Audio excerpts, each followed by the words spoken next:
Hello বন্ধুরা, কেমন আছেন সবাই? সিম্পলি আবান্তিকার নতুন একটি ভ্লগে আপনাদের স্বাগত জানাই। স্বপ্নের দেশ আমেরিকা। প্রত্যেক বছর বহু মানুষের আগমন ঘটে এই আমেরিকাতে। আমেরিকাতে আসার জন্য রয়েছে ভিজিট ভিসা বা B1 B2 ভিসা। আমেরিকার এই B1 B2 ভিসা আবেদনের পদ্ধতিটা একটু জটিল এবং তার জন্য প্রয়োজন একটি লম্বা মেয়াদী প্রস্তুতি। আমরা অনেক সময়তেই শুনতে পাই বেশ লম্বা মেয়াদী প্রস্তুতির পরেও এই ভিজিট ভিসা বা B1 B2 ভিসা রিজেকশনের বিভিন্ন ঘটনা। কি কারণ যার জন্য এই B1 B2 ভিসা বা ভিজিট ভিসা এত পরিমাণে রিজেক্ট হয়ে থাকে? চলুন আজকে এই ভিডিওর মাধ্যমে জেনে নিই কতগুলি কারণ, যে কারণগুলো না জানলে অসুবিধা হয়তো আপনারও হতে পারে। তাই স্কিপ না করে পুরো ভিডিওটা আমার সাথে থাকুন। ভিডিওটা ভালো লাগলে লাইক করুন, চ্যানেলটিকে সাবস্ক্রাইব করুন। প্রথমে B1 B2 ভিসা সম্পর্কে দু এক কথা বলে নেওয়া ভালো। B1 B2 ভিসা বা ভিজিট ভিসার মধ্যে B1 ভিসা হলো বিজনেস ভিসা, যে ভিসার মাধ্যমে আপনি আমেরিকাতে কোনো মিটিং বা কোনো কনফারেন্স অ্যাটেন্ড করতে আসতে পারেন। আর B2 ভিসা হলো ভ্রমণ পারপাসে আপনি আমেরিকায় আসলে B2 ভিসার অ্যাপ্লাই করতে পারেন, বা মেডিকেল পারপাসে আপনি আমেরিকায় আসলে আপনি B2 ভিসার অ্যাপ্লাই করতে পারেন। অনেকে B1 B2 কম্বাইন্ড ভাবে অ্যাপ্লাই করে থাকে। সেক্ষেত্রে কেউ হয়তো কোনো মিটিং অ্যাটেন্ড করতে আমেরিকায় আসার পর কিছুদিন সে যদি আমেরিকা দেশটা ঘুরে দেখতে চান, তাহলে B1 B2 ভিসা কম্বাইন্ড ভাবে অ্যাপ্লাই করা যেতে পারে। এই B1 B2 ভিসার মেয়াদ হলো 10 বছর, যার মধ্যে আপনি অ্যাট এ টাইম 6 মাসই আমেরিকার মাটিতে থাকতে পারেন। 6 মাস বাদে আবার আপনাকে আমেরিকা ছেড়ে অন্য কোথাও গিয়ে আবার তারপরেতে আপনি হয়তো আমেরিকাতে আসতে পারেন। এই B1 B2 ভিসার রিজেকশনের কি কি কারণ থাকতে পারে সেই নিয়ে আজকে আমার এই বিশেষ ভিডিওটা। আমেরিকার ভিজিট ভিসা বা B1 B2 ভিসা রিজেকশনের কতগুলি কারণের মধ্যে সর্বপ্রথম যে কারণটির কথা আমার মনে আসে সেটি হলো DS-160 ফর্ম ফিল আপ। আমেরিকার ভিজিট ভিসা বা B1 B2 ভিসা আবেদনের ক্ষেত্রে সর্বপ্রথম আমাদের DS-160 ফর্ম ফিল আপ করতে হয়।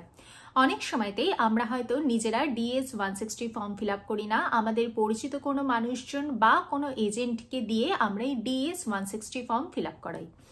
DS-160 ফর্ম হলো এমন একটি ফর্ম যে ফর্মে আপনার জন্ম থেকে আপনার টিল ডেট পর্যন্ত সমস্ত ইনফরমেশন প্রায় চাওয়া হয়ে থাকে। আপনার কোথায় জন্ম, আপনার কোথায় স্কুলিং, কলেজ, কোন ইয়ারে পাশ করেছেন থেকে আপনি লাস্ট কোথায় ভিজিট করেছেন, আপনি লাস্ট কোন মেল আইডি ইউজ করেছেন, কোন ফোন নাম্বার ইউজ করেছেন, ইচ অ্যান্ড এভরিথিং আপনাকে ফিল করতে হয় এই DS-160 ফর্মে। ইভেন আপনার কোনো রিলেটিভ যদি আমেরিকায় থেকে থাকেন তারও ডিটেল কিন্তু আপনাকে এই DS-160 ফর্মে ফিল আপ করতে হয়। অনেক সময়তে আমরা হয়তো নিজের অজান্তেই সেই DS-160 ফর্ম ফিল আপের সময় কিছু ভুল করে বসি। হয়তো আমরা DS-160 ফর্মেতে মেনশন করেছি যে আমরা লাস্ট দুবাই গিয়েছিলাম, বাট আমরা যখন ইন্টারভিউ দিতে যাচ্ছি তখন আমরা সেটা হয়তো ভুল করে আমরা বলে ফেললাম যে আমরা দোহা গিয়েছিলাম। সেক্ষেত্রে কিন্তু আমাদের ইনফরমেশন মিসম্যাচ হয়ে গেল। কারণ আমরা যখন ইন্টারভিউ অ্যাটেন্ড করি তখন যিনি ভিসা অফিসার থাকেন তার কাছে যে ডিসপ্লে থাকে কম্পিউটারের, তার যে সিস্টেম থাকে সেখানে কিন্তু DS-160 ফর্ম ওপেন থাকে। সেই DS-160 ফর্ম থেকে বিভিন্ন ইনফরমেশন তিনি আমাদের থেকে জানতে চান এবং এর ফলেতে তিনি ক্রস চেক করতে চান যে আমরা সেই ইনফরমেশন DS-160 ফর্মে ঠিকঠাক দিয়েছি না ভুল দিয়েছি। যদি আমরা সেক্ষেত্রে কিছু ভুল বলে ফেলি তাহলে কিন্তু আমাদের এই ভিসা রিজেকশনের একটা অন্যতম গুরুত্বপূর্ণ কারণ হয়ে দাঁড়ায় এই DS-160 ফর্ম। তাই আমরা চেষ্টা করব DS-160 ফর্ম যখন ফিল করি তখন আমরা নিজেরাই যেন সেই DS-160 ফর্ম ফিল আপ করি এবং সমস্ত ইনফরমেশন কিন্তু একদম ঠিকভাবে দিয়ে থাকি। এই DS-160 ফর্মটা কিন্তু ভীষণই গুরুত্বপূর্ণ একটি বিষয়, যে কারণে কিন্তু অনেক সময়তেই আমাদের ভিসা রিজেক্ট হয়ে থাকে। তাই আমরা চেষ্টা করব DS-160 ফর্ম ফিল আপ করার পর তার একটা প্রিন্ট আউট নিজের কাছে রেখে দেব। যেদিন আমাদের ইন্টারভিউ হবে সেই দিনকেই সেই DS-160 ফর্মটা ভালো করে দেখে তারপরে যাব। কারণ আমরা যখন DS-160 ফর্ম ফিল আপ করে ভিসার অ্যাপ্লিকেশন করছি আর আমাদের যখন ইন্টারভিউ হচ্ছে তার মধ্যে কিন্তু অনেকটা সময়ের গ্যাপ থাকে। সেই সময়ের গ্যাপে আমাদের মাথা থেকে অনেক সময়তেই বেরিয়ে যায় যে আমরা DS-160 ফর্মে কি ফিল আপ করেছিলাম এবং এখন আমরা ইন্টারভিউয়ের টাইমেতে কি ইনফরমেশন দিচ্ছি। তাই DS-160 ফর্ম নিয়ে মিসম্যাচের কারণে কিন্তু অনেক সময়তেই আমাদের ভিসা অ্যাপ্লিকেশন রিজেক্ট হতে পারে। B1 B2 ভিসা বা ভিজিট ভিসা রিজেকশনের জন্য সেকেন্ড যে পয়েন্টটির কথা আমার মাথায় আসে সেটা হলো যথাযথ ট্রাভেল প্ল্যান না থাকা।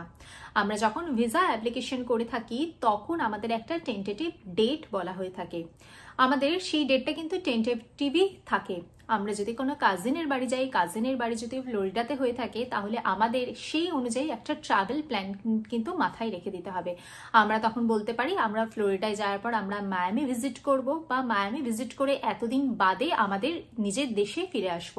তা না করে আমরা যদি বলি কি যে আমরা আমেরিকাতে যাব, কোথায় যাব ঠিক নেই, কবে ফিরবো ঠিক নেই, গিয়ে কোথায় থাকবো ঠিক নেই, তখন কিন্তু ভিসা অফিসারের মাথায় একটা প্রশ্ন চিহ্ন আসতে পারে। আমরা যদি কোনো হোটেলে থাকি, কোন স্টেটে সেই হোটেলটা হতে পারে, বা আমাদের আমেরিকায় যাওয়ার পর কোথায় কোথায় যাওয়ার প্ল্যান থাকতে পারে, সেই সম্পর্কিত একটি কিন্তু টেন্টেটিভ প্ল্যান কিন্তু আমাদের মাথায় নিয়েই কিন্তু আমাদের এই ইন্টারভিউ অ্যাটেন্ড করতে যেতে হবে। নেক্সট যে পয়েন্টের কথা বলবো সেটা হলো ফিনান্সিয়াল ইস্যু। যদি আমাদের দেশে আমাদের একটা স্ট্রং ফিনান্সিয়াল ব্যাকগ্রাউন্ড থেকে থাকে, যদি আমরা এখানেতে যদি স্যালারিড পার্সন হয়ে থাকি, আমরা যদি প্রত্যেক মাসে যদি একটা আর্নিং হয়ে থাকে, তাহলে আমাদের ব্যাংক স্টেটমেন্ট সাথে নিয়ে যেতে হবে। যদি আমাদের কোনো হিউজ প্রপার্টি থেকে থাকে, তাহলে প্রপার্টি রিলেটেড সমস্ত ডকুমেন্টস কিন্তু আমাদের সাথে নিয়ে যেতে হবে। আমাদের এটা প্রমাণ করতে হবে যে আমাদের দেশে আমাদের ফিনান্সিয়াল ব্যাকগ্রাউন্ড যথেষ্ট স্ট্রং রয়েছে, সেই ব্যাকগ্রাউন্ডকে নষ্ট করে আমরা আমেরিকাতে গিয়ে বসবাস করব না। আমরা আজকে ভিজিট পারপাসে বা মেডিকেল পারপাসে বা বিজনেস পারপাসে যে কোনো একটা প্রপার রিজনে আমেরিকাতে যাচ্ছি, এবং আমাদের পারপাস ফুলফিল হয়ে যাওয়ার পর আমরা আমাদের দেশে ফিরে আসব, কারণ আমাদের দেশে আমাদের একটা স্ট্রং ফিনান্সিয়াল ব্যাকগ্রাউন্ড রয়েছে। তার জন্য কিন্তু যথাযথভাবে আমাদেরকে প্রিপারেশন নিয়ে কিন্তু আমাদেরকে এই ইন্টারভিউ অ্যাটেন্ড করতে যেতে হবে। এরপর নেক্সট যে পয়েন্টের কথা বলবো সেটি হলো আমেরিকান ভিসা অফিসার আপনাকে বিভিন্ন ধরনের প্রশ্নের মাধ্যমে জানতে চাইবেন যে আপনি ভিজিট ভিসা নিয়ে আমেরিকায় যাওয়ার পর আপনি আমেরিকাতেই পার্মানেন্টলি সেটেল করবেন, নাকি আপনার দেশের প্রতি আপনার দেশে যে মানুষজন রয়েছেন, যে ফ্রেন্ড সার্কেল রয়েছে, ফ্যামিলি মেম্বার্স রয়েছে, তাদের সাথে আপনার প্রচুর বন্ডিং রয়েছে, একটা সোশ্যাল সিকিউরিটি রয়েছে, তার আকর্ষণে আপনি আবার নিজের দেশে ফিরে আসবেন। আপনাকে প্রমাণ করতে হবে যে দেশেতে আপনার একটা স্ট্রং সোশ্যাল সিকিউরিটি রয়েছে, দেশের প্রতি আপনার প্রচুর টান রয়েছে।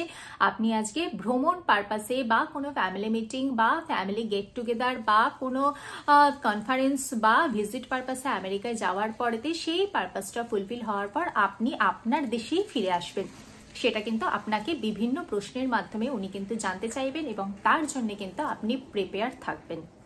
নেক্সট যে পয়েন্টের কথা বলবো সেটি হলো ইনকমপ্লিট ডকুমেন্টেশন। ধরুন আপনি ইন্টারভিউ দিতে যাচ্ছেন, অথচ আপনি যেখানে জব করেন তার অ্যাপয়েন্টমেন্ট লেটারটা সাথে নিয়ে যাননি, বা আপনি যে ফিনান্সিয়াল স্টেটমেন্ট সেটা আপনি সাথে নিয়ে যাননি, বা আপনার পাসপোর্টটা এক্সপায়ার করে গেছে। এই সমস্ত ইনকমপ্লিট ডকুমেন্টেশন যদি থেকে থাকে তাহলেও কিন্তু আপনার ভিসা রিজেক্ট হয়ে যেতে পারে। তাই ভিসা অ্যাপ্লিকেশনের আগেই আপনি সমস্ত ডকুমেন্টসগুলো ভালো করে চেক করে নেবেন। সেখানেতে নামের স্পেলিং বা ডেট অফ বার্থে যদি কোনো মিসম্যাচ থেকে থাকে তাহলে কিন্তু আপনি সেগুলো আগে ক্লিয়ার করে তারপরেই কিন্তু ভিসার জন্য অ্যাপ্লিকেশন করবেন। আমেরিকার ভিসা রিজেকশনের আরেকটি গুরুত্বপূর্ণ কারণ হলো আপনি আজকে ভারত বা বাংলাদেশের মতো কোনো দেশ থেকে আমেরিকা যেতে চাইছেন ভ্রমণ পারপাসে। আপনি আপনার দেশের আশপাশের কোনো দেশ আপনার ভ্রমণ করা হয়নি, আপনার পাসপোর্ট একদম সাদা। সেই অবস্থায় আপনার প্রথম ভিজিট হতে চলেছে আমেরিকা। কেন? ভিসা অফিসারের কাছে এটা এক্সপেক্টেড যদি আপনি ভ্রমণ ভিসায় অ্যাজ এ ট্রাভেলার আমেরিকায় ভ্রমণ করতে চান, তাহলে আপনি আপনার দেশের আশেপাশের কোনো না কোনো দেশ অবশ্যই ভ্রমণ করা থাকবে।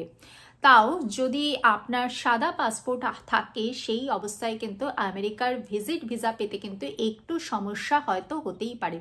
তবে সাদা পাসপোর্টেও কিন্তু ভিজিট ভিসা অ্যাপ্রুভ হওয়ার কিন্তু প্রচুর উদাহরণ দেখতে পাওয়া যায়। সেক্ষেত্রে আপনার স্ট্রং ফিনান্সিয়াল ব্যাকগ্রাউন্ড থাকতে হবে, আপনার দেশের প্রতি একটা স্ট্রং বন্ডিং থাকতে হবে, এবং আপনার যদি কোনো ইনভিটেশন লেটার থেকে থাকে বিদেশি যিনি আত্মীয় বা পরিজন যার আছে, তাহলে কিন্তু আপনার এই ভিসা অ্যাপ্রুভ হওয়ার সম্ভাবনাটা কিন্তু অনেকটাই বেড়ে যায়। তবে একটাই কথা আমি বলবো, চেষ্টা করবেন আমেরিকার ভিজিট ভিসা অ্যাপ্লাই করার আগে আপনার দেশের আশপাশের কোনো পার্শ্ববর্তী দেশ অ্যাটলিস্ট ভ্রমণ করে নেবার। সেক্ষেত্রে আপনি সিঙ্গাপুর, মালয়েশিয়া ভ্রমণ করতে পারেন, বা কম খরচে থাইল্যান্ড, দুবাই, এই সমস্ত কান্ট্রিগুলো আপনি ভ্রমণ করতে পারেন। অ্যাটলিস্ট আপনার পাসপোর্টে যদি অন্য কোনো দেশ ভ্রমণের একটা ছাপ থেকে থাকে, তাহলে আপনার যে প্রোফাইলটা, সেই প্রোফাইলটা কিন্তু একটু স্ট্রং হয়ে থাকে। নেক্সট যে পয়েন্টের কথা বলবো সেটি হলো ওভার কমিউনিকেট না করা। আপনাকে যতটুকুনি জিজ্ঞেস করা হলো আপনি ঠিক ততটুকুনি প্রশ্নেরই উত্তর দেবেন। আপনি সমস্ত ডকুমেন্টস সাথে ক্যারি করবেন এবং আপনার যে DS-160 ফর্ম, সেটার ফর্মটা প্রিন্ট আউট করে ভালো করে চেক করে তারপরে আপনি যাবেন। কারণ আপনি কি ইনফরমেশন সেখানে পুট করেছেন সেটা হয়তো যখন ইন্টারভিউ হচ্ছে ততদিনের সময় গ্যাপের জন্য আপনার হয়তো মাথায় নেই। তাই আমি বারবারই বলবো যে আপনার DS-160 ফর্ম ফিল আপ করার পর একটা প্রিন্ট আউট করে বা PDF ফরম্যাটে সেভ করে আপনি নিজের কাছে রেখে দিন। এছাড়া সমস্ত ডকুমেন্টস একটা ট্রান্সপারেন্ট ফোল্ডারে করে নিয়ে যান, যাতে যদি কোনো ডকুমেন্টস দেখতে চাওয়া হয় তাহলে তখনই যাতে সেই ডকুমেন্টসটা আপনি তৎক্ষণাৎ শো করতে পারেন। আপনি কনফিডেন্ট থাকবেন, পোলাইট থাকবেন, অযথা কথা বাড়াবেন না। যতটুকুনি জানতে চাওয়া হয়েছে ঠিক ততটুকুনি প্রশ্নেরই উত্তর দিয়ে দেবেন এবং সময় জেনে আপনার যে ভেন্যু থাকবে, ইন্টারভিউ ভেন্যু, সেইখানেতে পৌঁছে যাবেন। তাহলেই কিন্তু ভিজিট ভিসা আপনার হাতে মুঠোয় চলে আসবে। ভিজিট ভিসা সংক্রান্ত কোনো প্রশ্নের উত্তর জানতে চাইলে আমাকে আপনি কমেন্ট করতে পারেন। ভিডিওটি ভালো লাগলে লাইক করবেন, চ্যানেলটিকে সাবস্ক্রাইব করবেন। দেখা হচ্ছে পরবর্তী ভিডিওতে। ভালো থাকবেন, সুস্থ থাকবেন।